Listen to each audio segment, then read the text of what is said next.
کی فرمائی نبی علیہ السلام متعلق کہ دا زما بہتر رسول و پیغمبر دے دا امت دا ہدایت دا پارا میرا لے گلے دے او کم مرگری چی دا پیغمبر علیہ السلام سردی چی منگا غیت صحابہ کرام وایو دا غی صفت کئی اللہ دا نبی علیہ السلام دا مخا تیغی خپل مینس کے یو بل سر خواگو سیگی دا یو بل خیال ساتی پا یو بل رحم کئی یو بل سر مین محبت کئی او دا کافرو پا مقابلہ کے بیادیر زیاد سخت تی ار وقت دی پر رکوع باندے او پا سجدہ پراتی منزو نہ کئی او اللہ فرمائی کہ دا دیدہ صفتنا دا دے صحاباو ما پا مخکنو کتابونو کی پا تورات کے او پا انجیل کم ذکر کری دی دا حقیقت رونو کہ دا پیغمبر علیہ السلام پا زندگی کی دا نبی علیہ السلام خدمت او دا دین اسلام لوی خدمت دا صحابہ کرامو کردی دی مونږ چې دا دین او دا اسلام او دا قرآن او دا پیغمبر علیہ السلام دا مبارک احادیث را رسیدلی دی دا دغه پاکو خلقو صحابه په برکت او ډېر لوی محنت ډېر لوی مشقت ډېر زیات تکلیفونه دوی برداشت کړي دي هر یو صحابي په خپل ځای د هدایت ستوره او رڼا ده د دوالو جهانو مبارک سردار فرمائی اصحابی کن نجوم زما مرگری دا سیدی لکا ستوری د ہدایت رناگانی دی بی ایہ مقتدیتم اہتدیتم چی چا پسیب کم صحابی پس روان شوئے جنت تبرسے گے دا نبی علیہ السلام فرمائی یو مشہور صحابی تیر شوئے دے دیر عظیم مجاہد حضرت خالد ابن ولید رضی اللہ عنہ عموماً زمونږ دا پښتانوي مونږ د خالد بابا اولاد یو نو په دې سوچ کوو چې د کم خالد بابا د خالد ابن ولید رضی اللہ عنہ که د بل خالد بابا و بہر کیف خالد ابن ولید رضی اللہ عنہ دا پیغمبر علیہ السلام یو ډیر نزدې صحابی تیر شوی دی او کم وقت چې دی کافرونو دا پیغمبر علیہ السلام خطرناک دشمنمو د مکی مکرمی اوسیدونکي دی د قریشو د خاندان سره تعلق لري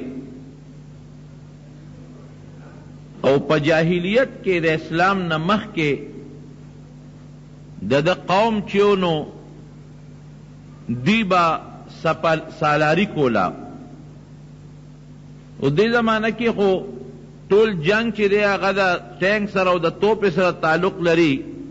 خو بیا هم ګورې په دې فوج کې اوس هم یو دسته داسې وي چې هغه د اسونو دسته وي د رسالې دسته وي اوس هم شته او هغه زمانہ کې خو اس به په جنگ کې ډېر لوی کار کو جنگ کې که مسلمان به او که کافر به نو هغې سره به یو لښکر داسې و چې هغې ته به د اسونو لښکر وی شاه سواران به و د دې شاه سوارانو مشري به د خالد ابن ولید قوم کوله د احد په جنگ کې چې کله مسلمانانو فتح او کامیابي وموندله نو خالد ابن ولید کافرو په دغه وخت کې او د کافرو په فوج کې د اسونو د لښکر سپسالارو مشرو جرنیلو نبی کریم صلی اللہ علیہ وسلم یو غونډی باندې د احد په میدان کې مخامخ یو غونډی د وړه غوندې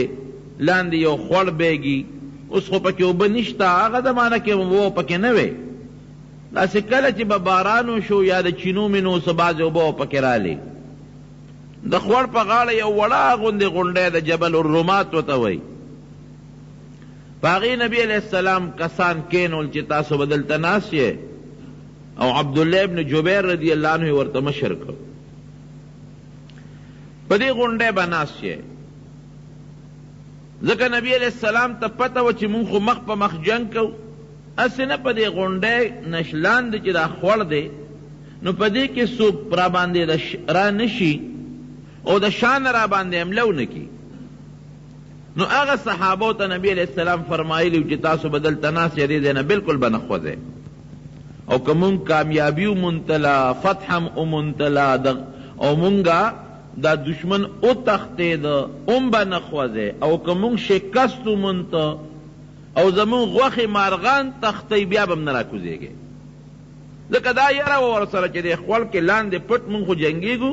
او دې کې خو خوړ خو ډېر جور دی، نو پکې اوبه خو پکې نشته، خو خوړ خو دی باراني اوبه کله کله پکې راځي، نو دې کې چې ته څوک پټ را نشي او د دې غونډۍ په شا راتو شو، په مونږ حمله ونه کي. ځکه د غونډۍ نه شاته بیا لوی میدان دی. یو وخت کې رب العالمین مسلمانانو له فتح ورکړه. یو صحابي فرمایي وي ما د کافرانو ښځې لیدلې چې پنسي اوچتې کړې وې او د هغې غپازې ښکارېدل او منډې والې، او مسلمانان لګیا دي غنیمت غونډی. دغه غونډۍ باندې چې کم صحابه ناستو هغې وي موږ هم کوزېږو. چې کمې مشر دی عبدالله ابن جبیر رضی الله عنه ورته نه به کوزېږې، د پیغمبر علیه السلام خبره هم یاده نه ده چې نه به کوزېږې. هغې وی چې نه نبي علیه السلام خو بېشکه موږ ته ویلي و، خو جنګ ختم شو. وی ګوره مونږ ته نبی علیہ السلام ویلو چې که تاسو فتح ومونته هم به نه خوځئ او که تاوان بیا به نه خوځئ. وی نه ټیک ته نبی علیہ السلام ویلو، خو هله چې کافر خو وی خو لاړه لا هغه دي وتښتېده، مسلمانان لګیا دي غنیمت غونډئ، مونږ به هم کوز شو. سره اختلاف راغی په هغې کې، بعضې کسان را کوز شو او بعضې کسان په هغه غونډۍ باندې پاتې شو. هغې وی مونږ د نبی علیہ السلام خبره نه غورځو، دلته به ناست یو، خو اکثر را کوز شو. خالد ابن ولید التن د اسونو په لښکر مشر و، هغه چې غونډۍ ته وکتل یو ځل دو هغه په دې اټیک کړی مو، د غونډۍ په شا په دې خوړ کې راتاوېده چې په مسلمانانو به د شا نه حمله وکړو، خو دغې صحابو به په دې غونډۍ په غشو ویشتل، نه دي به واپس وتښتېدل. خو چې ویې کتل چې غونډۍ خالي د ملګرو ته ویې راځئ، بس په هغه خوړ کې رالل پټ په پټه. مسلمانان خو بېغمه دي، هغې خو لګیا دي غنیمت غونډئ،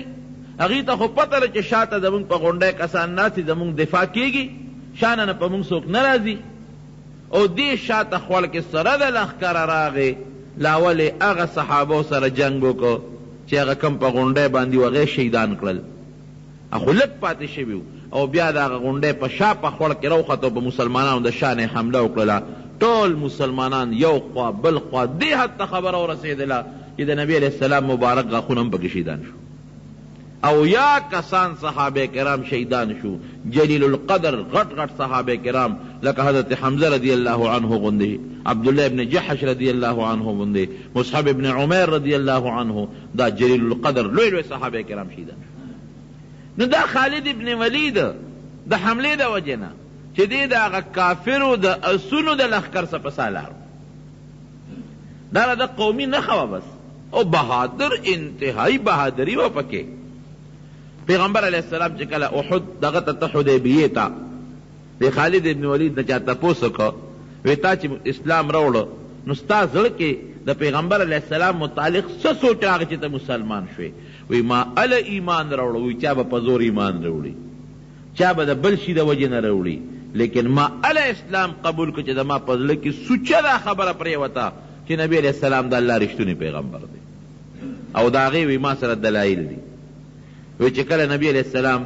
عمرې لراته او د حدیبیې هغه صلح وشو په دغه سفر کې 8مه هجره کې، وی ما د مکې کافرو ته وی چې زه به نن انشاءالله ستاسو انتقامونه اخلم، ټول به ظالم. وی زه لاړم او یو لار کې کېناستم د یو ځای کې، وی ما ته پته و چې مسلمانان چې د مانځه وخت راشي دوی مونځ کوي، او چې دوی په مانځه ودرېږي د دې ټوله توجه بیا مونځ طرف ته. نو ملګرو ته مې وی چې د مازدیګر مونځ ته دوی ډېر په دروند نظر مسلمانان ګوري. واقعي نبی علیہ السلام فرمایي قرآن حکیم کې الله فرمایي حافظوا علی الصلوات والصلاة الوسطى منځونه خو ټولو کې خو ګورې د مازدیګر منځ چې نه پاتې نشي دا ډېر اهم منځ دی د مازدیګر منځ دا د انسان د کار وخت دی څوک د کار نه ستړي وي څوک په کار کې مشغول وي نو چې دې وخت کې ته خپل کار روزګار پرېږدې او الله ته ودرېږي نو الله پرې ډېر خوشحالېږي د مازدیګر منځ دا ډېر زیات اهمیت لري یو حدیث کې دا هم راځي چې زمونږ او د کافرو زمونږ او د منافقینو په منځ کې فرق د سار منځ دی بل روایت کې دا راځي چې زمونږ او د منافقینو په منځ کې فرق د مازدیګر منځ دی نو د مازدیګر منځ دا ډېر اهم دی اکثر زمونږ د زمیندار ورونو نه پاتې شي د کار وخت وي زه یې روي ماښام منځ چې وکړم د هغې نه پس به یې قضا وکړم دا ګوره ډېره لویه ګناه ده ډېره لویه ګناه ده نو عموما د مازدیګر منځ په خپل ټیم کول چې وختي سړی د مازدیګر منځ کوي په خپل ټیم باندې دا ډېر لوی فضیلت لري بهر کیف دته پته وه چې مسلمانان خو د مازدیګر منځ به کوي توجه خو دې منځ ته نو چې په مانځه ودرېږي او دوی په رکوع په سجده شي موږ ناګهاني حمله وپرې وکړو ټول مسلمانان به ختم کړو دا سونو لوی لښکر دی او مشر بیا خالد ابن ولید دی وی چې موږ یو ځای کې اندازه غشتله وی چې مې وکتل نو پیغمبر علیه السلام د مونځ طریقه بدله کړه عصفان مقام دی دا د مونځ طریقې بدله کړه صلات خوف ورته وی قرآن کې الله مونږ ته ښولی دی اوس خو ضرورت نه پیښېږي نو څوک یې نه کوي خو ضرورت و د هغې به یې داسې طریقه کوله چې په سفر کې عموما خلک 2 رکاته کوي د سفر مونځ نو نیم قوم به کافر ته مخامخ ودرو تاسو کافرو ته ودرېږئ څوک هم لو نه کي نیم قوم به نبي علیه السلام ځان پسې مانځه ته ودرو قرآن کې الله هم داسې وایي نو چې د نیم قوم ته پیغمبر علیه السلام یو رکات مونځ وکړه نو دوی به لاړه د کافرو ته مخامخ به ودرېدل هغه نیم چې کافرو ته به ولاړو ابه راغې نو پیغمبر علیه السلام به هغوی ته 2 رکات وکړه د نبي علیه السلام به 2 رکاته پوره شو سلام به یې وګرځو دې قوم هم خپل یو رکات پوره کړ او بیا هغه قوم چې هغه لومبی رکات به نبي علیه السلام سره کړی و هغوی به رالل هغوی به خپل یو رکات پوره کړ نیمو به څوکۍ کوله د دشمن او نیمو به پیغمبر علیه السلام پسې مونځ کو دا د صلات خوف طریقه الله قرآن کې نازله کړه نبی علیه السلام الله پوه کړ چې کافر دی ګورې په انتظار دی او که په سجده پرېوتې در باندې حمله کوي په دې طریقه صحابو ته ووایه چې مونځ وکړئ ګوره مونځ دونه اهمیت لري دیو نه وي چې ورېږه مونځ قضا کې بیا به یې کوو نه نه نه مونځ کول خو پکار دی او هر یو صحابي وي چې زه ځان لمونځ نه کوم نبي علیه السلام پسې کوم یعنې داسې کې دی شوه چې نیمو ته نبي علیه السلام جمع کړی وې او نیمو ځان لمونځ کړی وې نه ځان لمونځ ثواب کم دی د جمع د مونځ ثواب زیات دی داسې ونه کړه چې تاسو به ځان لمونځ وکئ مونږ به جمع وکړو تاسو زمونږ څوکۍ کوئ نه نیم مونځ به ما پسې تاسو وکئ بیا به څوکۍ وکئ بیا به هغه نور راشي نیم به ما پسې وکړي نو هغوی به هم خپل پوره کړي هغه یو چې تللی دی او تاسو هم یو رکات چې در نه فوت شوی دی پوره کړئ د دواړو به د جمع مونځ نبي علیه السلام پسې وشي دا د مونځ اهمیت دی ګورئ وی چې مې وکتل داسې چې حمله کوو اوس نیم خلک صحابه مونږ ته ولاړ دي چې بیا مو قتل هغه نیم لاړل نبي علیه السلام پسې مونځ وکړو چې هغه ړومبو کم یو رکات کړو ارال الله ته ودرېدل وی ما وی چې دا د خدای رښتونی پیغمبر معلومیږي چې زمونږ پړه کې د حملې اراده وه نو الله ورته د مونځ چلو خو چې داسې طریقه باندې مونځ وکړه هم به څوکۍ وشي هم به مونځ وشي وی ملګرو ته مې چې راځئ خوند یې ونه کړ وی بل ځای یو لاره را روانه وه او په هغې لار کې د یو غونډۍ لاندې مونږ ورته کېناستو او په دې نیت و چې په صحابه ووړي او نبي علیه السلام په دې غونډۍ بس مونږ به ناګهاني د آسونو لوی لښکر دی را سره به حمله به پرې وکړو او چې هغوی ځان جوړوي بس مونږ به بېغمه کړي وی ناس یو راننل هلکه څه چلو شو وی چې پته مو لګېدله نو پیغمبر علیه السلام هغه لار پرېښې وه او بله لار باندې روان شوی و وی ما وی چې ګوره سمه لار یې پرېښوده په بله لار معلومیږي دا چې دا رښتونی پیغمبر زموږ د دې ارادې نه الله خبر کړی دی حدیبیې ته چې ورسېده وی مونږ بیا تاویدو را تاویدو د خپل لښکر سره مونږ وی چې موقع ګورو حمله پې کوو وی دې کې را باندې د پیغمبر علیه السلام ناګهاني لښکر راغی ټول یې ونیولو ګیرې کړو ځان تو شو ملګرو ته مې وی چې اوس لاس پرې مه خوځوئ که خوځوئ خو دا خو صحابه دي او د خپل پیغمبر حکم یې ځان هم وجني مونږ هم وجني نبی علیہ السلام ته پیش کړو چې ور مخامخ شو. نبی علیہ السلام مبارک راته وفرمایل چې ګور یو ځل تاسو اراده وکړه، ما ته الله اطلاع راکړه نو ما مونځ طریقه بدله کړه. بیا تاسو اراده وکړه نو ما الله بیا اطلاع راکړه نو لار مې درته بدله کړه. نو بیا روانې کوې زه ما معاف کړی. وی ټولې مو خوشي کړو معافې کړو. وی زما زړه کې دا خبره راله چیرې معلومیږي دا چې دا رښتونی پیغمبر دا دروغجن پیغمبر نه دی. وی چې کله په 9 هجره کې نبی علیہ السلام عمرې لراته عمرة القضا ورته وایي، دغه حدیبیې د عمرې قضا کوله. وی ما وی چې یاره زه خو په مکه مکرمه کې نی سارېږم، او دا مې وی چې نبی علیہ السلام مکې ته راځي او زه په مکه کې نی سارېږم. هغه بغض او عناد مې و. د مکې نه لاړم وتښتېدم. وی چې د مکې نه وتښتېدم او نبی علیہ السلام راغی عمره وکړه او واپس ځي، د ضرور ولید ابن ولید داغه نوم مسلمان او صحابي و. نو د هغه نه یې تپوس وکړي ولیده خالد څه شو؟ ګوره وی زما تپوس یې وکړه. هغه ورته وی چې د الله رسوله ما خو وقت خو نشته چې ته بار وتی دی. یاره وی خالد ابن ولید چې دی نو هغه ډېر هوښیار دی او ډېر قابل او پوه دی، او هغه له اسلام نه بار پاتې کېدل نه دي پکار. وی نبی علیہ السلام مبارک خود 3 ورځې تېرې کړې، عمره وکړه، مدینې منورې ته لاړ او ما ته خپل رور یو خط ولیکه. هغه خط کې لیکلو چې ای زما روره خالده، پیغمبر علیہ السلام په مکه مکرمه کې صرف او صرف ستا تپوس کړی دی، ګورې د بل چا تپوس یې نه دی کړی، او ستا متعلق یې دا ویلي دي چې هغه ډېر هوښیار دی او ډېر پوه دی او هغه د اسلام نه بار پاتې کېدل نه دي پکار. پکار دي چې هغه د خپله بهادري د الله دپاره استعمال کړي او د اسلام دپاره استعمال کړي. وایي چې ضرور دا خط راته میلو شو، وی زما پړه کې د اسلام مینه او جذبه پیدا شو. هغه نښې خو مې لیدې وې، لکه مې جذبه راله چې یاره واقعي نبی علیہ السلام ګوره زما نوم اخلي. او څو ځایه ما ولیدل چې الله پاک د دې پیغمبر علیہ السلام حفاظت وکړ، یو ځل نه، 2 ځله نه، 100 ځله زمونږ نه الله بچ کړ. بس وی پړه کې مې جذبه راله. وی لاړم زما یو دوستو صفوان ابن امیہ هغه له ورغلم. وی مې چې صفوانه یو خبره در سره کوم، داسې کار دی چې تا ته هم پته ده او دې ټولې مکې ته پته ده چې دا پیغمبر رښتونی دی. تا ته هم پته ده چې څو ځله موږ دوی سره جنګ وکړو لیکن هغه له الله بری ورکړي او موږ له الله شکست راکوي او خو رښتونی پیغمبر دی. نو که دې خوښ اراده چې دا اسلام قبول کو ملګري شو. وی صفوان ما ته وایي چې خالده داسې کار دی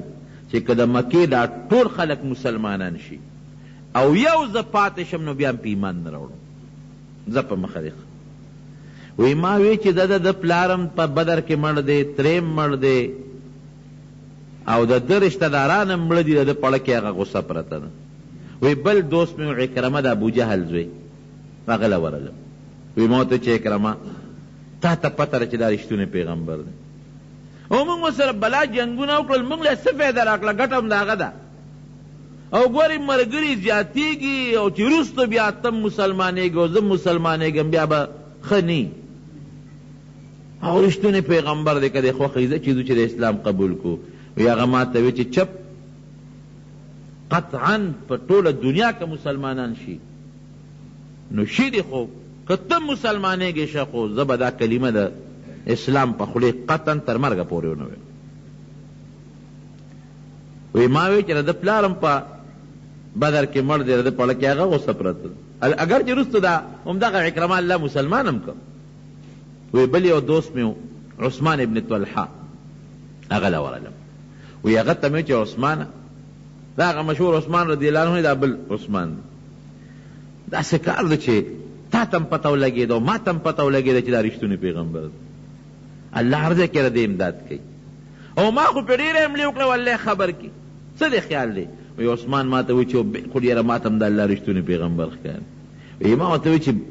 اسلام نه قبلو چې مسلمانان شو. وی هغه وی چې زما مړه کېږي. وی مې چې زه چې ځو، وی ما ته وی داسې کار دی یو ځای نه وځو، دا خلک را باندې شکي کېږي، تم ځه او زه به هم ځم او یو خاص ځای یو بل سره نیټه کړه، هلته ته مخکې ورسېدې زما انتظار کوه او که زه مخکې ورسېدم ستا انتظار به کوو هلته نه به یو ځای دی بړله مې خوشحاله شو اس مې برابر که ووتم چې ووتم هغه ځای ته ورسېدم هغه عثمان ولاړو دواړه روان شو اتفاقا یو بل صحابي دی حضرت عبدالله ابن عمرو حضرت عمرو بن العاص رضی الله عنه عمرو بن العاص هغه راغی دا عمرو بن العاص حبشې ته تللی دا د مکې د قریشو د کافرانو سردارانو دوی په مکه کې راغونډ شو او میټینګ یې خپل منځ کې وکړو او دا عمرو بن العاص صحابي وي د ټولو مشرانو ته د مکې د هر قوم ملک پکې ناستو او قبایلي خلک لکه د ملکانو نظام نو دی ورته وي د عمرو بن العاص د مشرانو ته چې تاسو ته خو پته ده چې د پیغمبر دا دین زیاتېږي او خورېږي نو که موږ په دې مکه کې یو او د دین زیات شو او راغې په دې مکې حمله وکړه نو د ده لاندې خو ژوند موږ له خوند نه راکوي ګوره داسې سخت کافر موږ به د ما تحت چلیږو داسې خو نه کېږي ځای چې ځو چې ته حبشې ته هجرت وکړو نو که دې راغی او په مکې حمله وکړه او مکې فتح کړه نو موږ خو به دلته نه یو که نه حبشه کې به یو او که زمونږ ملګري غالب شو دا مسلمانان ختم شو بیا به راځو وی ټول چې څومره ملکانو او رؤساو مشرانو ټولو وی ډېره ښه خبر ده لاړو وي حبشې ته نجاشي او بادشاه د هغه خواله لاړو وی ځان سره په تحفه کې سرمنې یوړئ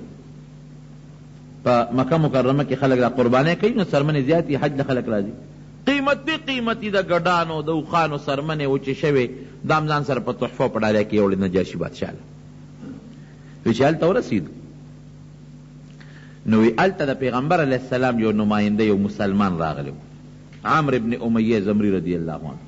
استازی و د نبی علیه السلام وی ما دې ملګرو ته وی چې یو چل نه کړو چې دې بادشاه ته ووایو او دا صحابي ته وغواړو دې مړ کړو وړه خو به هم لږ یخ شي قریش به هم خوشحاله شي وی چې ډېره ښه ده وی چې لاړو نجاشي بادشاه له نو هغه ته به خلکو سجده کوله نو ما ورته سجده وکړه نو چې پاسېدم ما ورته چې زه خو د قریشو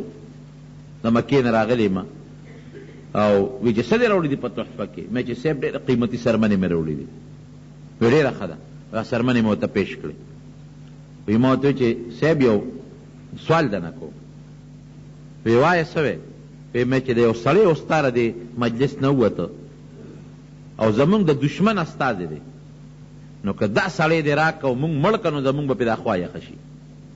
وی چې دا خبره مې وکړه نو هغه نجاشي بادشاه لاس اوچت کړ دې پوزې راس خلاص کړ ډېر غصه شو مخ یې تک سور شو وی ما وی چې دا بادشاه خو ډېر سخت غصه شو وی فورا مې ورته سجده وکړه وی مې چې صاحب که ما ته پته و چې ته په دې خبره خفه کېږې ما به د خولې نه ویستې او به زه معافي غواړم وی ما ته وی نجاشي بادشاه چې ای د مکې خلکو ډېر قمقل یې هوښیار نه یې زما د په رب قسمي چې دا ستاسو دا ملګری چې دی محمد صلی الله علیه وسلم دا رښتونی پیغمبر دی دله هغه فرشته راځي چې کومه به زمونږ موسی علیه السلام له راتله او بدبختو لړ شه ایمان پې راوړی کامیابي په دې کې چې تاسو په هغه ایمان راوړی وی ما وی چې ښه وی او وی مې چې لاس را دې خوا که زه خو ستا په لاس هغه سره بیعت کوم وی لاس مې ور مخکې که او هغه نجاشي بادشاه له مې لاس ورکړه چې ما د نبي علیه السلام سره بیعت دی وی ملګري مې په ځای پرېښودل راغلم مکې مکرمې یا خو تللی و چې اسنه نبي علیه السلام مکه فتح کړي نو زه به د هغه لاندې ژوند تېروم او یا الله یې اسلام په اړه کې واچو نو چې دې په لاره ته نو دا خالد ابن ولید او هغه عثمان دواړه ورسره میلو شو هلکه عمره څه کې وی رښتیا راته ویم وی څه خو به راته وایې نه وی نه امن دی وی او یاره ویله کې مې اسلام پروت دی زه خو نبي علیه السلام نه زه مسلمانېږم وی مونږ خو هم په دې اراده یو دوی واړه لاړل مدینې منورې چې مدینې شریفې ته ورسېدل نبي کریم صلی الله علیه وسلم چا خبر کړی چې د الله رسول درې واړه د مکې مکرمې سردارانو را روان دي او د اسلام په نیت را روان دي د دواړو جهانو سردار مبارک ډېر زیات خوشحاله او د درور ولید هغه ولا مخې له ولېږه چې شابه ورشه خالد ابن ولید وی چې ما د مدینې منورې نه بعد ولمبل جامې مې خشته ښکلې بدلې کړې او چې را روان شو نورور مې راله مخې له راغی او راته وایي چې مبارک دې شه هله شا به نبي علیه السلام هم ستاسو په انتظار جومات کې ناست دی او ډېر زیات خوشحاله دی وایي چې ما را منډه کړې وی نبی علیہ السلام مبارک راله راپاسېد قسم په الله وی هغه ورځ مې یېره نه ده په زندګۍ کې او په ژوند کې هغه ورځ زما یېره نه ده چې د دواړو جهانو سردار مبارک ودرېد په هغه خپل ځای باندې او د هغه مخ چې کوم رڼا وکړه او کومه سرخي پکې پیدا شوه او د خوشحالۍ په سترګو مبارکو کې اوښکې وبهېدلې مونږ یې درې واړه ځان ته رانږدې کړو لاول عمرو بن العاص اسلام قبول کو بیا ما قبول کو بیا عثمان قبول کو او مونږ له اسلام زیری راکړه او ما ورته ووې چې د الله رسوله ما خو ډېر جنګونه کړي دي او ډېر مسلمانان صحابه مې وجلي دي د دنیا مې د لاسه مړه دي ما له د الله په دربار کې بخښنه غواړه وی نبی علیہ السلام مبارک لاس اوچت کړ چې یا الله دې خالد چې څومره د اسلام نه مخکې ګناهونه کړي دي او زیاتي یې کړي دي پروردګاره زه وله سفارش کوم الله ته ورته معافي نصیبه کړي او الله ته اسلام په سچه په رښتونې پروردګاره قبول کړي هغه زما ملګری ورته وایي عمرو بن العاص چې زه به هله ایمان راوړم چې الله زما مخکې وروستو ګناهونه وبخي وی ای عمره اسلام یهدم ما کان قبله د هغې نه مخکې چې څومره ګناهونه دي کړي خو چې مسلماني دې قبوله کړه او اسلام دې راوړو ټول ګناهونه درته الله معاف کوي مسلمان شو رب العالمین مسلمان هغه ملګري راغی مکې مکرمې ته بیا دوباره او دی وایي چې بس ما یو ځل هجرت وکړو زه به د پیغمبر علیه السلام د خوا نه د مدینې منورې نه ډوخوځم نه عظیم الشان مجاهد ته جوړ شو جناب داسې مجاهد چې تقریبا 1.5 غزاګانو کې شرکت کړی دی او داسې شرکت نه په هر جهاد کې په هر جنگ کې د مسلمانانو جرنیل به لومبي جنگ یې غزوه موته کې کړی دی نبی علیہ السلام دې په جنگ کې ولېږه او مقابله د روم د بادشاه د یو والی سره وه د غسان د بادشاه سره او ډېر په زرګونو فوج و د هغه او مسلمانان 3 زره لاړل نبی علیہ السلام او فرمایل وی لومبی جنډه به زید ابن حارثه سره که دې شهید شو نو بیا به جنډه جعفر سره د علي صاحب ورورو او که هغه شهید شو نو بیا به جنډه د عبدالله ابن رواحه سره او که دیم شهید شو نو چې کم صحابي جنډه اوچته کړه بس هغه سره دی یو صحابي فرمایي چې دا خبره وکړه چې دا 3 واړه خو شهیدان کېږي ځکه چې نبی هم وفرمایل چې هغه شهید شو ده سره وی که دې شهید شو ده سره وی که دې شهید شو بس وی پوه شوم چې دا 3 واړه خو شهیدان کېږي اوس خولې مبارکې نه چې وختل شهیدان کېږي جناب جنگ وی ډېر سخت ګرم شو چې ګرم شو نو زید ابن حارثه رضی الله عنه سره جنډه وه هغه ولګېد په توره باندې شهید شو نو فورا حضرت جعفر ورمنډه کړی هغه جنډه په لاس کې ونیوله د مسلمانانو امیر چې به هغه به جنگ کې مخکې جنګېده و یو کافر پې را ټوپ کړو دا ښې لاس یې وله وو دی ته پرې کړ نو ده په دې ګس لاس جنډه ونیوله نو هغه پې په شرق گزار وکړه دا ګس یې ته ووو نو په دې غیږ کې په دې خانګو کې جنډه راټینګه کړه سپینه جنډه وه د مسلمانانو چې دا ونه غورځېږي نو چې هغه پې غزار وکړه دی شهید کېده نو عبدالله ابن رواحه ورمنډه کړې جنډه هغه اوچته کړه ځمکې ته یې پرې نښوده نو بل کافر په هغه راغوټه شو هغه شهید شو چې هغه شهید شو نو خالد ابن ولید ورمنډه کړه جنډه اوچته کړه نبی کریم صلی الله علیه وسلم په مدینه منوره کې په خپل محراب کې ناست دی او صحابه ورسره ناست دي او دا خو د میاشتو په مزل لرې سفر ته تللي دي همدغه ټیم کې د دواړو جهانو سردار مبارک سترګو نه اوښکې روانې شوې صحابه خو پوه شو چې څه چل دی د الله رسوله څه چل دی وی ما ته الله د غزوې موتې واقع را مخکې کړه داسې راته وښوله صاحب څنګه دي صحابه کرام نبی ته هم وفرمایل وی زید ابن حارثه شهید شو ما ته الله وښو نو جنډه جعفر ونیوله جعفر هم شهید شو نو جنډه عبدالله ابن رواحه ونیوله عبدالله ابن رواحه هم شهید شو نو جنډه د الله د تورو نه یوې تورې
ونیوله او د ده په لاس په رب العالمین مسلمانانو له فتح ورکوي. دا حضور پاک مبارک ته الله تعالی د وحی په ذریعه او د کشف په ذریعه ټول منظر وخو. خالد ابن ولید چې جنډه لاس کې واغشته شپه پې راغله، صحابه هم ډېر کمزوري شوي، ټول زخمیان هم. ده دا چل وکړه چې د فوج کې فورا ترتیب بدل کړه، چې کوم وروستو صفونه هغه یې مخکې کړل، چې کوم مخکې و هغه یې وروستو کړل. ښي طرف والی یې ګس ته واړول، ګس یې وروستو واړول، فوج یې مخکې وروستو کړو. ملګرو ته یې راځئ چې سهار وختي شو حمله وکړه،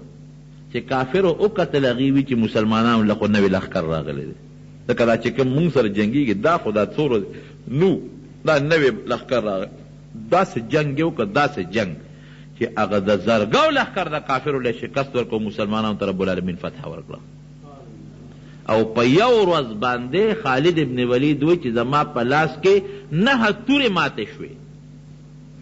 داسې جنګ یې کړی، 9 تورې مې په لاس کې، یو ماته شوه، بله مې وغوښته ام ماته شوه، بله مې وغوښته، 9 تورې مې په لاس کې ماته شوه.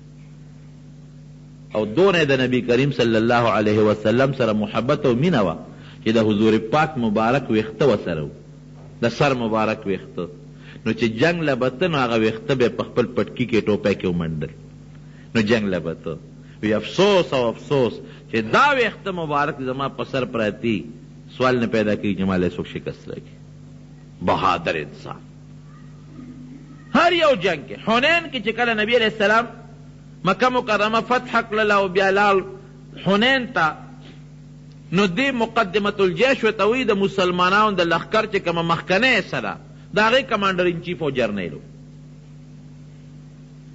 نو هغې کې پې د غشو غزارونه وشو، داسې سخت په غشو باندې ولګېد چې ټول وجود یې زخمی زخمی شو.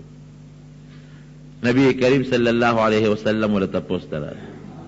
دی پروت و په هغه بستر باندې او وجود یې زخمی و، غشو باندې لګېدلی و، وینې ترې روانې وې. حضور پاک مبارک ورته وی خالده ولې؟ وی صاحب زخمی شو. وی دې خوا که زخمونه دی. نبی علیہ السلام مبارک ورته لاس په زخمونو راخ که، په هغه ساعت الله زخمونه جوړ کړل، پټې درد وي زما زخم اوس نه کوي، خدای جوړ کړو. طائف جنگ کې شامل شو، هغې کې رب العالمین ورته فتح ورکړه. څومره چې د دې نه پس د نبی علیہ السلام مبارک په زندګۍ کې جهادونه شوي دي، هغې کې شامل و. او بیا د حضرت ابوبکر صدیق رضی الله عنه زمانه کې، د حضرت عمر فاروق رضی الله عنه زمانه کې چې کوم جنگ به و بس جرنیل به دی و. حضرت ابوبکر صدیق رضی الله عنه زمانه کې د شام گورنر شو، بیا د شام گورنر و. د حضرت عمر فاروق رضی الله عنه په زمانه کې هم د شام گورنر و. او داسې عجیبه انسان و که نه، دومره بهادر و چې عمر فاروق رضی الله عنه راغی ابوبکر صدیق ته و چې دا سړی د گورنرۍ نه لر کړ. وی ولې؟ وی دې ستا خبره نه مني، خو ځان له یو فوجي جرنیل و که نه، هغه خپل بس دا یو مسله وه د ده په ذهن کې چې بس ده به خپله خوښه به یې کوله، د مسلمانانو د خلیفه خوښه به یې هم نه کوله، بس جهاد له به ته که دي به ورته داسې مه کوه، بس په دې کې د چا نه منله. ابوبکر صدیق ورته وایي عمر ته، وی عمر ټیک ده چې خالد زما نه مني، خو یاره پرېږې د یو ډېر لوی جرنیل دی او د ده د ژوند دا ریکارډ دی، ریکارډ چې په کوم جنگ کې د شرکت کړی دی د مسلمانانو په جهاد کې، هغې جنگ شکست نه دی موندی، دی چې ته تښتېدلی نه دی او نه یې ملګري تښتېدلی دي. پرېږې ده وه یاره اوس ستا خبره نه مني که نه. نو دی ورته وایي ابوبکر صدیق وی خالد ته نبی علیہ السلام توره ویلې ده، توره او کولو توره د تیکې نه بار توره یې ورته ویلې ده. نو د هغه توره چې پیغمبر علیه السلام د تیکې نه بار روغ کېده، عمر هغه را باندې واپس تیکې ته مه در نه کوه، بس بار ښه ده. همدغه گورنر ښه دی چې د عمر فاروق رضی الله عنه زمانه راله، د ده په دور کې هم گورنر و، خو ده به خپله خوښه کوله. نو یو ځل یو صحابي له 10,000 درهمه په انعام کې ورکړل. حضرت عمر فاروق رضی الله عنه ته اطلاع راورسېدله، نو فوراً یې ملګري راغونډ کړو، بس خالد د دې گورنرۍ نه لر کوم. وی ولې؟ وی خیر دا 10,000 روپۍ چې ده ورکړې صحابي له ولې ورکړې؟ که دا د مسلمانانو د مال نه ورکړي نو دی هم ښه نه دي کړی، خیانت یې وکړو. او که د خپل مال نه یې ورکړي نو بیا هم اسراف کړی دی. ولې ورکوي؟ بد لر کوم یې. او زما خبر هم نه مني، زه ورته یو سویم دی بل څه کوي. ابو عبیده ابن جراح رضی الله عنه ته اطلاع ولېږله، وی بس تا له مې اطلاع در ولېږله، ته د شام گورنر شوې. او خالد چې دی نو فوراً چې اطلاع در ورسېږي په دغه سات دی د گورنرۍ نه معزول کړه. نو که بل سړی وي که نه نو ممکن نه چې لا مقابلې ته ودرېدلی وي. او حضرت عمر فاروق رضی الله عنه زړه کې یو بله خبره هم وه، وی په خلکو کې دا یو پراپګنډ هم ده چې دا څومره فتح کېږي نو دا ټول د خالد د برکته کېږي. دې زه د دې ګورنرۍ نه لر کوم چې خلکو ته دا وښیمه چې دا څومره فتح کېږي دا د مسلمانۍ د طاقت ته وجه نه کېږي، که خالد جمدي وي او که مړي دا فتح به کېږي. دا مې دړه ارمان دی. نو دې میدان جنګ کې ولاړو، میدان جنگ کې ولاړو چې ابو عبیده ابن الجراح رضی الله عنه راغی، وی زه خو عمر را لېږلی څه حکم دی؟ وی تا چې دې صحابي دا 10,000 روپۍ ورکړي دي دا د خپل مال ورکړی دی که د مسلمانانو؟ وی دا مې خپل ورکړی دی. نو عمر خو چې د اسراف دی، اسراف دی ولې کړی دی؟ وی زما په مال او زما په پیسو ورکولو زه ښه پوهېږم، عمر پېښ او خپل مال یې پېښه، زما مال سره د عمر څه کار دی؟ یو صحابي دی ما ول خپلې پیسې ورکړي. وی ښه ما ته خو وایي چې دې د گورنرۍ نه معزول کا. ډېره ښه خبره ده چې معزولۍ مې ډېره ښه خبره ده. نو یو خاص ټوپۍ به د گورنر په سر وه، هغه ټوپۍ ته دې لرې کړه. وی دا ټوپۍ راکړه مالې. ها دا ټوپۍ واله پټکې را واغې د سر نه یې تو کړ. نو څه وایي؟ وی الحمدلله. هغه گورنر چې لر شو وی الحمدلله. وی اوسه پورې جنګېدم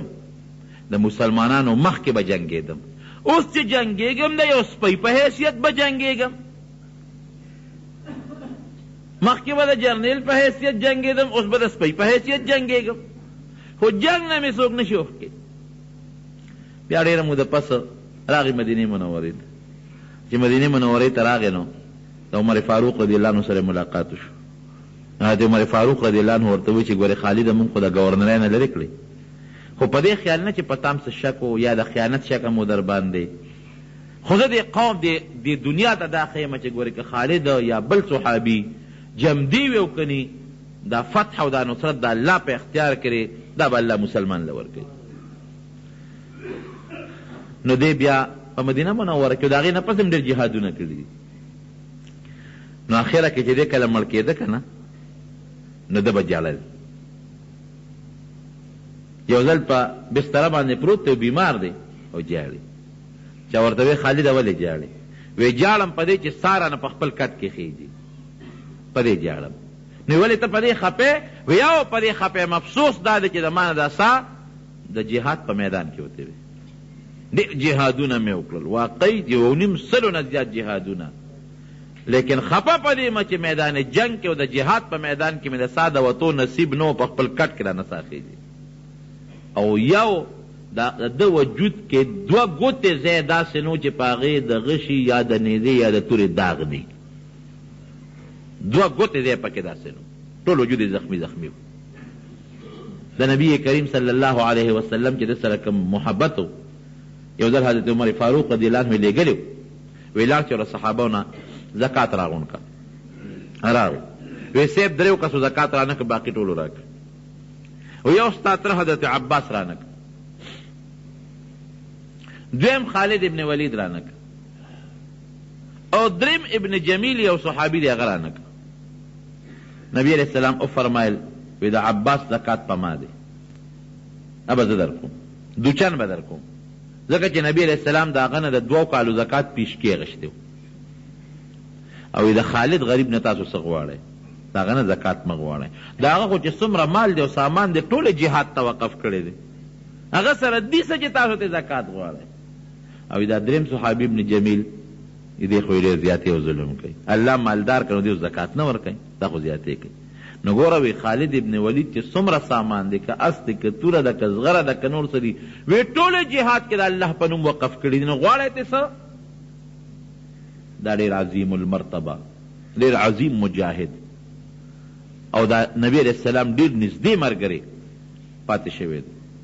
خالد ابن ولید، او دومره بهادر انسان چې نبی کریم صلی الله علیه وسلم په خپله ورته د سیف الله لقب ورکوي. سیف من سیوف الله، د الله د تورو نه توره ده، او زه اکثر طالبانو ته هم دا خبره کوم دویم دې په خپل کټ پوزي کې ولې مړ شو دې میدان جنگ کې ولې شهید نه شو د هغه خدا خوښه وه چې در میدان جنگ کې شهید شم او د سلو نه زیات جهادونه یې مو کړل دا ولې دویم نبي علیه السلام مبارک و د توره ویلې د توره چې توره ورته ووی او کولو توره ورته ووی نو د پیغمبر توره او د الله توره بیا ماتیږي نه د انسان د اوسپنې توره به ماته شي خو د الله او د رسول توره ماتېدو والا نه ده پیغمبر علیه السلام ورته د الله توره ویلې ده دا به جنګ کې نه ماتېږي ځکه په خپل کټ پوزي ته سا وختله نو زمونږ پښتانه وایي موږ د خالد بابا اولاد یو اوس به دا نسب وګورو چې واقعي موږ د خالد بابا اولاد یو که نه یو نو خالد ابن ولید په مدینه منوره کې وفات شوی دی نسبن پښتانه د خالد ابن ولید اولاد نه دی نسبن او یو څیز شته هغه دا چې پښتنو کې چې پرشتونې پښتونې نو هغه کې بهادري وي دا حقیقت دی ځکه همیشه پښتنو هم جهادونه کړي دي په دې وطن کې پښتنو جهادونه کړي دي محمود غزنوي رحمت الله علیه چې په دې علاقه راغی نو د پښتنو یې مرسته کړې دي ورسره جنګ کړی دی جهاد یې کړی دی د سیکانو په مقابله کې دې پښتنو جهادونه کړي دي په تحریک آزادۍ کې چې کوم وخت انګریز د دې وطن شړلی شوی دی نو پښتنو پوره جهادونه کړي زموږ علماو ستاسو پښتنو مشرانو ټولو په شریکه ښه مضبوط جهاد کړی دی باباجي صاحب رحمت الله علیه ته وګورئ کوم ځای کې پروت دی خو د انګریز د جهاد د وجې نه مومندو ته تللی دی په مومندو کې د هغه قبر دی او باباجي صاحب رحمت الله علیه سره چې کوم خلک وو هغه هم ټول پښتانه مجاهدین دا چې تاسو وینئ ځای په دی د اوږده اوږده قبرونه چې ته ښکاري دا غټ غټ قبرونه نو دا غټ غټ قبرونه دا نه چې دا پکې یو سړی ښخ دی دا چې ته جهاد کې مرګري جهاد کې چې د مسلمانان شهیدان شوي نو هغې بیا یو قبر ایستی یا په یو ځای ښخ کړي وي نو په هغې باندې یو اوږد سلی جوړ کړي نو دا ځکه دا یو قبر ته جوړ شوي وي دا نیموړی بابا تاسو تاریخ وګورئ نو دا د محمود غزنوي ملګری رحمه الله دا هغه زمانه کې راغلی دي دلته جهاد کړی دی او بیا دغه ځای کې سره د ملګرو شهید شوي دی نو دا ځای کې قبر دی ورسره ملګري هم دي نو پښتنو په هر میدان کې د حقیقت دی د باطل مقابله کړې ده انګریز که خدای پاک ایستی دی دا بېله خبره چې نوم پکې د بل او د بل کېږي زه اکثر دا خبره کوم وی پلانکي د پاکستان د آزادۍ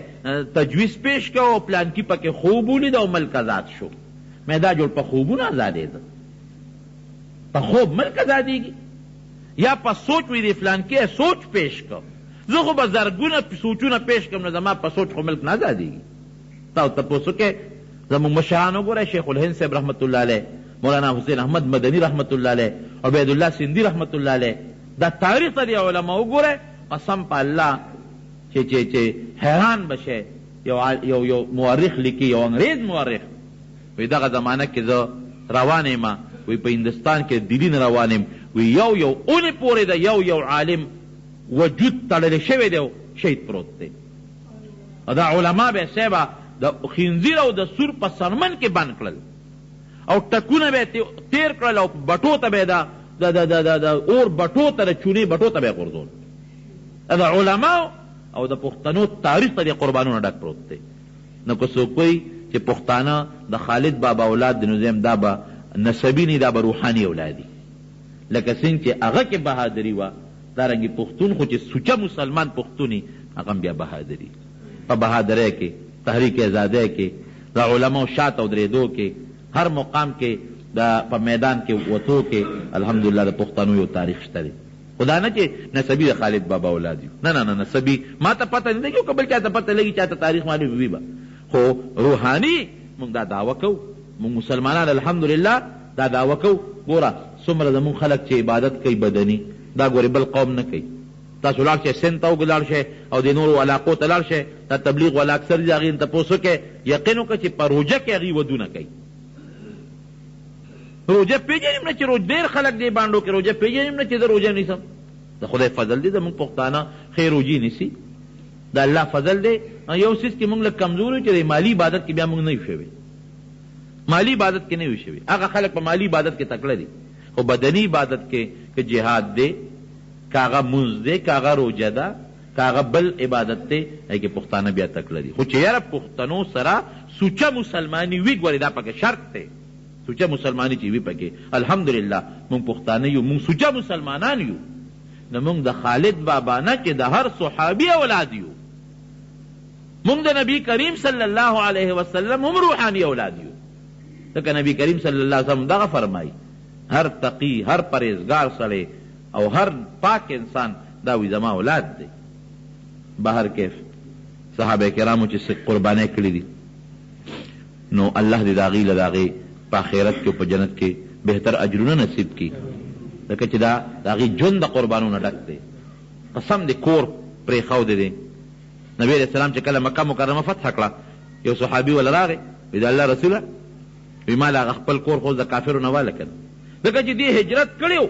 مدینې منورې ته نو کورونه ترې پاتې شو، هغه کورونه کافرو قبضه کړل. وی اوس خو مونږ مکه مکرمه فتح شوه نو ته مهرباني وکړه زما هغه کور دی هراله راکړه. نبي اسلام مبارک ورته اشاره وکړه دې خوا راشه، غوږ کې ورته پټه خبره وکړه. صحابي روان شو، بس ټیک شو جي. صحابي چا تپوس وکړه وی حضور پاک مبارک درته څه وی؟ وی ما ته وی چې د کم کور دی د الله په نوم پرېښی دی او هجرت ته کړی تپوس یې مه کوه. وی چې بلکل یې نه کوم. هغه کورونه بیا هغوی واپس رالل مکې مکرمې ته فتح یې کړه. نبی علیہ السلام مبارک وی چې کم کورونه هم د الله په نوم پرېښي دي بس پاتې مې غواړه. وی نه غواړو، اسم نشته، کورونه پاتې، ځمکې پاتې، پیسې پاتې، بچي قربان. ځکه خو الله صفت دی په قرآن کې والذین معه اشداء علی الکفار، د کافرو مقابله کې سخت، رحماء بینهم، یو بل سره شیر و شکر، رحماء بینهم. افسوس دی نن زمونږ مسلمان کافر پرېښی دی خپل منځ کې سره یو بل باندې سختی کوي، یو بل سره ظلم کوي. اخرت خو ير دی، ځمکه خو یره چې ځمکې له بمزو. تراهم رکعا سجدا یبتغون فضلا من الله ورضوانا. پیغمبر ته ورته ګورئ هر وخت پر رکوع په سجده پرتی او د الله فضل د الله نه غواړي. او دا مثال تورات کې د دې ذکر دی، دا په انجیل کې ذکر دی. نو صحابه بهتر مخلوق دی د الله، د نبی علیہ السلام صحابه، ځکه د حضور پاک ډېر لوی خدمت یې کړی. د نبی علیہ السلام نه په دې سینو غشي تنبولي دي، د نبی علیہ السلام مبارک نه په تورو باندې په خپلو سینو د تورې غزارونه تنبولي دي. او دا زمونږ دین خو چې مونږ ته رسېدلی دی خو د هغې برکت دی. الله دې مونږ هم د هغې په نقش قدم روان کړي او پروردګار دې زمونږ هم د دواړو جهانو خیر نصیب وګرځولی. که یو سړی حج ته لاړ شي او په دلته قرباني واجب دی، به دلته قرباني کوي او که نه به کوي. د دې داسې مسله ده، دا لږه اوږده خبره ده. یو سړی چې حج لځي نو دی چې دې ځای نه لاړ شي نو څوک مدینې منورې ته د حج نه مخکې ځي او څوک ترې وروسته ځي. نو چې کوم سړی مدینې منورې ته د حج نه مخکې ځي نو د هغه دا قاعدې چې دی څنګه مکې مکرمې ته ورسېږي نو دی یو ورځ به تېرې کړي، نو په درېیمه یا په څلورمه ورځ باندې دوی فورا لیږي مدینې منورې ته. نو بیا مدینه منوره کې د ده 8 ورځې پوره کېږي، نو بیا واپس راشي مکې مکرمې ته. نو دی چې د دې ځای نه لاړ مکې مکرمې ته او د مکې مکرمې نه بیا لاړ مدینې منورې ته او د مدینې منورې نه واپس راشي مکې مکرمې ته، نو چې د مکې مکرمې ته د مدینې شریفې نه واپس راشي نو که د ده او د حج د ورځو په منځ کې 15 ورځې جوړېدې شوې، د 8مې ورځې د ذوالحجې د 8مې ورځې لکه د عرفې نه یو ورځ مخکې چې کومه ورځ ده هغې ورځې پورې د په مکه مکرمه کې 15 ورځې جوړېدې شوې. نو بیا به دې دلته هم قرباني وکړي، دا چې کومه قرباني ورته وایي، او هلته به دم شکر کوي، هغې ته دم شکر وایي. او که د 15 ورځو نه کمې ورځې پاتې کېدې یا 14 راتلې یا 14 راتلې بیا دې مسافر دی، بیا هلته کې هغه دم شکر پشته او دا قرباني پې نشته کومه چې زموږ عامه قرباني ده. یو سړي نه د ماسخوتن وتر واجب قضا شي دی به قضا او بالکل د وتر قضا واجبه ده ودي کی، او بهتر دا چې د سار د مانځه نه مخکې دی وکړي کني وروسته دی بیا د هغې قضا وکړي.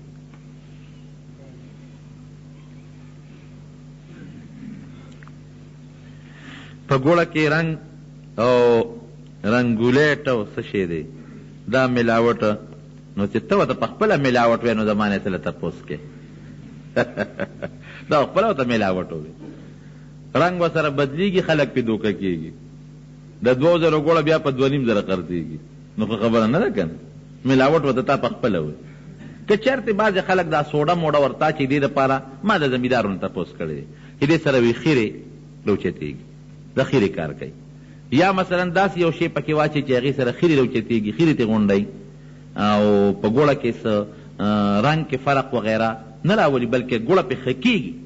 نو خیر دی هغه. او رنګ کاټ خو داسې یو شی دی چې هغې سره ګوړه هم خرابېږي، وروسته بیا کینی ګوړه خرابېږي او ظاهر کې ورسره رنګ ښه شي، په زیاتو پیسو خرڅه شي، نو دا ښه خبره نه ده. دعا وکړئ چې الله زمونږ د دواړو جهانو خیر نصیب کړي،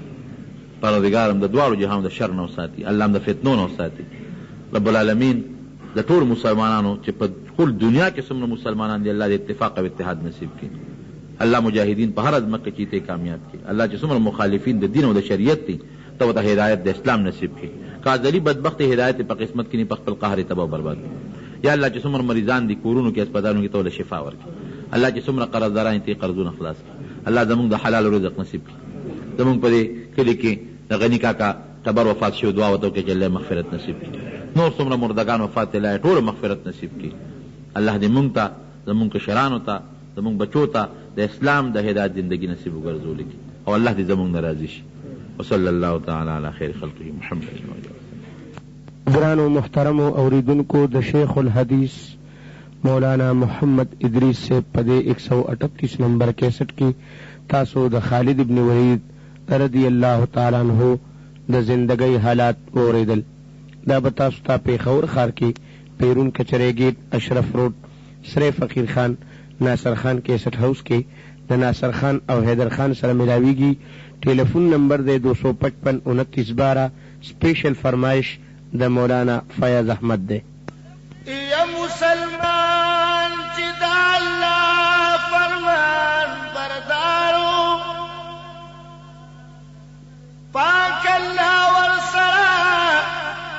هر وخت مددګارو. نن تاریخ نه سورلس سوه کاله مخکې نو مسلمان دا تمام جهان سردارو،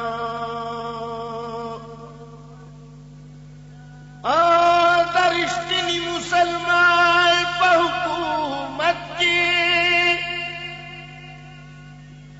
یعنی شرمخبا د ګډو څوکیدارو. خدایا بیا ده مسلمان وقار بلند کنو، فخاطر د پاک نبی چی درویدارو. خدایا بیا د مسلمان وقار بلند کا، فخاطر د پاک نبی چی درویدارو. ستا بنده یم عمر گل رب کریما، دغه سوال زما مسکین ستا په دربارو. یا سرا د عقل په غلطه لار روانې، دا څنګه مسلمان دا صدر باندې وشو. سرا د عقل په غلطه لار روانې، دا څنګه مسلمان دا صدر باندې وشو. دا څنګه مسلمان دا صدر باندې وشو. فیشن د خوښ د انګریزانو دی، خوی خصلت ټول دی د ډمانو دی. یا مخ د خالص د پیسوګانو دی، سټ د وخت پټ کمیلو د بیابانې. دا څنګه مسلمان دا صدر باندې وشو. سټ د وخت پټ کمیلو د بیابانې، دا څنګه مسلمان دا صدر باندې وشو. دا څنګه مسلمان دا صدر باندې وشو. سرا د عقل په غلطه لار روانې دا څنګه مسلمان دا صدر باندې وشو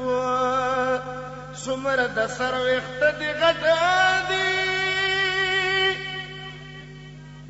مخسر غوږونه دي ټول پټ دي او لکه شل غشي دي په سټه دي خرو ته به ښکاري هوښیارو ته حیوانې دا څنګه مسلمان دا صدر باندې وشو دا څنګه مسلمان دا صدر باندې وشو سرا د عقل په غلطه لار روانې دا څنګه مسلمان دا صدر باندې وشو دا څنګه مسلمان دا صدر باندې وشو سرا د عقل په غلطه لار روانې دا څنګه مسلمان دا صدر باندې وشو دا څنګه مسلمان دا صدر باندې وشو یو د پغاړه جامې سکیا جوړې دې ځان باندې نخرې کړې د حیا دې ګرړ دې پرې کړې په ډبګرې کې د مشهور ځا پشانې دا څنګه مسلمان دا صدر باندې وشو دا څنګه مسلمان دا صدر باندې وشو سرا د عقل په غلطه لار روانې دا څنګه مسلمان دا صدر باندې وشو دا څنګه مسلمان دا صدر باندې وشو یو شو خوراک دې د ولاړې مسلم کم طرف تلاری نن خان د خیر سبا بجاری خرو ته بخخکاری و خیارو ته حیوانی دا څنګه مسلمان دا صدر باندې وشو دا څنګه مسلمان دا صدر باندې وشو سرا د عقل په غلطه لار روانې دا څنګه مسلمان دا صدر باندې وشو رایا دکړه خپل مشران چې په کومه لار روانه هغه سی خوې کړه د خپل ځان او په دې په خو اخلاق باندې رور د خادم جانې دا څنګه مسلمان دا صدر باندې وشو دا څنګه مسلمان دا صدر باندې وشو سرا د عقل په غلطه لار روانې دا څنګه مسلمان دا صدر باندې وشو دا څنګه مسلمان دا صدر باندې وشو سرا د عقل په غلطه لار روانې دا څنګه مسلمان دا صدر باندې وشو دا څنګه مسلمان دا صدر باندې وشو یستاخ کل رخسار تا نرسی گلنا خدای دې په قرآن کې کړي صفتنا خدای دې په قرآن کې کړي صفتنا استاخ کل رخسار تا نرسی گلنا خدای دې په قرآن کې کړي صفتنا خدای دې په قرآن کې کړي صفتنا ناکار ہرا کے بھی غم دیتا مت کیوں ناکار ہرا کے بھی غم دیتا مت کیوں رب پتا نازل کړه حلتا تنا خدای دې په قرآن کې کړي صفتنا خدای دې په قرآن کې کړي صفتنا استاخ کل رخسار تا نرسی گلنا خدای دې په قرآن کې کړي صفتنا خدای دې په قرآن کې کړي صفتنا کفر ژوندینا خلق خولې با کفر ژوندینا خلق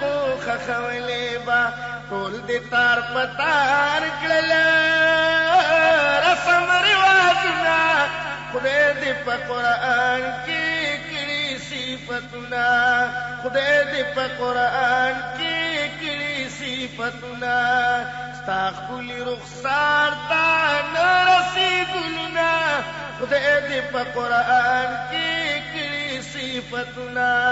خدای دې په قرآن کې کړي صفتنا ټول په تعجب کیو دغه د کافر بچي ټول په تعجب کیو دغه د کافر بچي ستا چې شهیدان شوله احد جنگ کې غاښونه خدای دې په قرآن کې کړي صفتنا خدای دې په قرآن کې کړي صفتنا ستا ښکلي رخسار ته نه رسي ګلونه خدای دې په قرآن کې کړي صفتنا خدای دې په قرآن کې کړي صفتنا حکم د الله شو ادکړو هجرت ګلا حکم د الله شو ادکړو هجرت ګلا یار در سر صدیق کړه